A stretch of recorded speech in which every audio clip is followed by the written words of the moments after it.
आपने कहावत सुनी है, और तीर्थ बार बार गंगा सागर, दोबारा जाने पर कोई रोकेगा? इसका अर्थ यह है, और तीर्थों में जाओ तो बार बार जन्म भी लेना पड़ सकता है, लेकिन गंगा सागर में जाओ तो एक ही बार पर्याप्त, फिर दोबारा जन्म लेने की दरकार नहीं पड़ती। इसका मतलब वो कलकत्ता वाला गंगा सागर, अभी बहुत तैयारी हो रही है वहां पर, 14 जनवरी बहुत भीड़ होती है।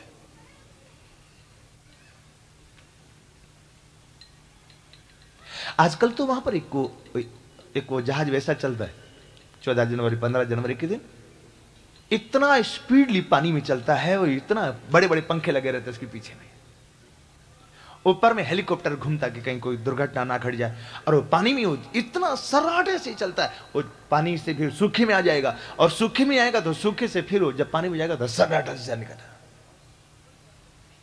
पलक झपकते बहुत दूर चला जाए। वो गंगा सागर, हां उसकी तो महिमा है, लेकिन उससे भी कहीं ज्यादा गंगा सागर ये है। गंगा है देवहूति, सागर है कपिल भगवान, इन दोनों का जो संवाद है ये गंगा सागर का संगम है। इसमें जो एक बार स्नान कर ले उसको दोबारा संसार में जन्म लेने की जरूरत नहीं पड़ती। य इदम अनुसृणोति यो विधत्ते कपिल मुनिर्मत्मात्म योग गुह्यम भगवति कृतधि सुपर्ण केता उपलब्धते भगवत पदारविंदम। एक बार नहीं, ये इदम अनुसृणोति, बार बार सुने इसको, और केवल सुने ही नहीं, धारण करे अपने हृदय में। ये कपिल भगवान का गूढ़ योग है, इसको जो जीवन में उतारे उसको आत्मनः सदृशं पुत्रं न लेभे गुणशीलता। उनकी कोई संतान नहीं हो पाई, क्यों? अपने पिता के यज्ञ कुंड में जाकर इन्होंने अपने प्राणों की आहुति दे दी। विदुर जी ने कहा, ये क्या भवे शीलवताम सृष्टि दक्षु दुहितृवत्सल, विद्वेष में करोत कस्मादना दत्तात्मजाम सतीम। दुनिया में हर गृहस्थ अपनी बेटी से बहुत प्रेम करता है। हमने ऐसे लोग देखे हैं, जवान बेटा दुनिया से विदा हो गया तो व्यक्ति रोया नहीं। पटना की घटना है ये। एक वहां शर्मा जी थे, पंजाब के रहने वाले थे, चुन्नीलाल शर्मा। वे कथा में बैठे हुए थे और पता लगा कि बेटा दुनिया से विदा हो गया।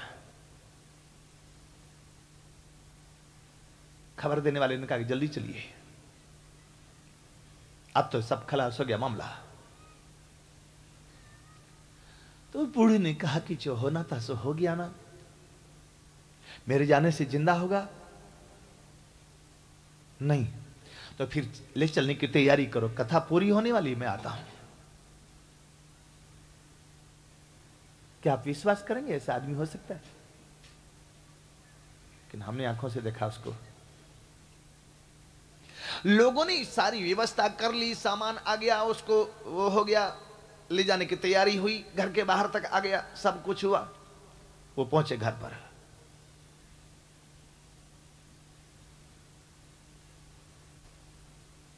सीधे शमशान गए। जो व्यावहारिकता थी उसको पूरा किया।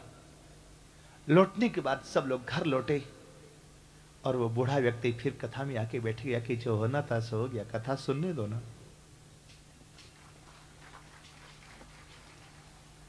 आए हैं सो जाएंगे राजा रंक फकीर, एक सिंहासन चढ़ चले, एक बंधे जंजीर।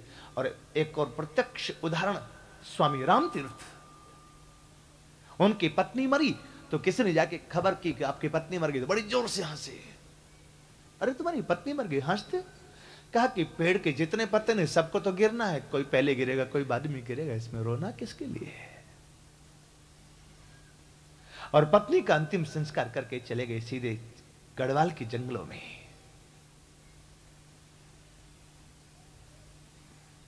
भक्तमाली में कथा आती, श्री बाबा माधवदास जी के जगन्नाथपुरी में रहते थे। पत्नी मरी तो उसके पहले दोनों सोचते थे कि बूढ़ी मां है, बच्चा है, ये बच्चा थोड़ा बड़ा हो जाए तो घर में घर संभाले, हम भजन करने चलेंगे। पत्नी का देहावसान हो गया। माधवदास जी ने पत्नी का अंतिम संस्कार किया और वहीं से चले गए जगन्नाथपुरी की। ये तो सोचते सोचते मर गई भजन करने की, कहीं मैं ना मर जाऊं भजन करने की सोचते सोचते। करूं भजन। ऐसे लोग हैं। लेकिन कभी ऐसा व्यक्ति आपको मिला, बेटी की शादी हो और विदाई होवे और फिर बाप की आंख में आंसू नहीं आवे? ऐसा बाप मिलना मुश्किल है। सामने में नहीं भी रोएगा ना, तो जब बेटी चली जाएगी तो कमरा में आकर के दरवाजा बंद करके रोएगा थोड़ी देर। अरे पहली बार बेटी विदा हुई तो रोते देखा हुआ अपने भी।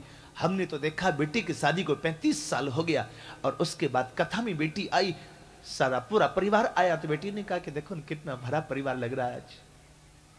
लेकिन जब 7 दिन के बाद कथा पूरी हो जाएगी सब चले जाएंगे। बाप ने कहा मुझे मालूम है, मुझे सुनाओ मत।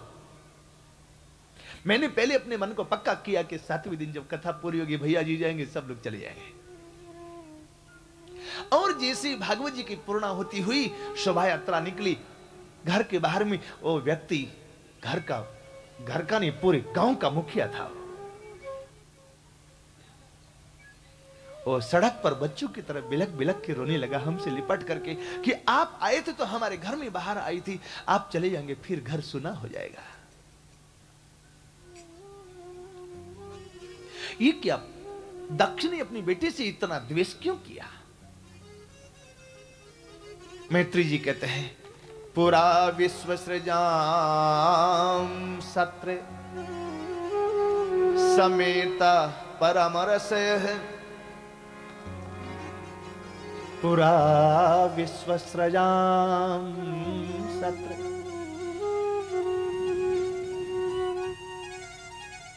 ब्रह्मा जी ने सब प्रकार से लायक समझ के दक्ष को प्रजापतियों का नायक बनाया।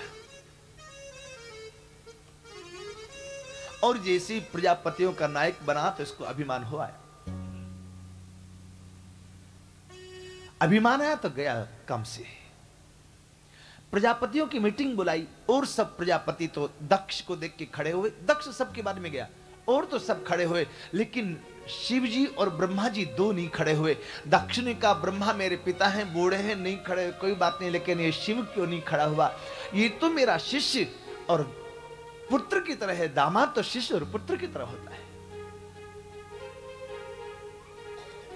मैंने बड़ी गलती की। ऐसे में शिष्यताम प्राप्तो यन में दुहितुरग्रहीत पाणिम विप्राग्नि मुखतः सावित्र्या इव साधुवत। मैंने देवताओं और अग्नि के साक्षित्व में अपनी बेटी का कन्यादान इसको किया है। बड़ी गलती की।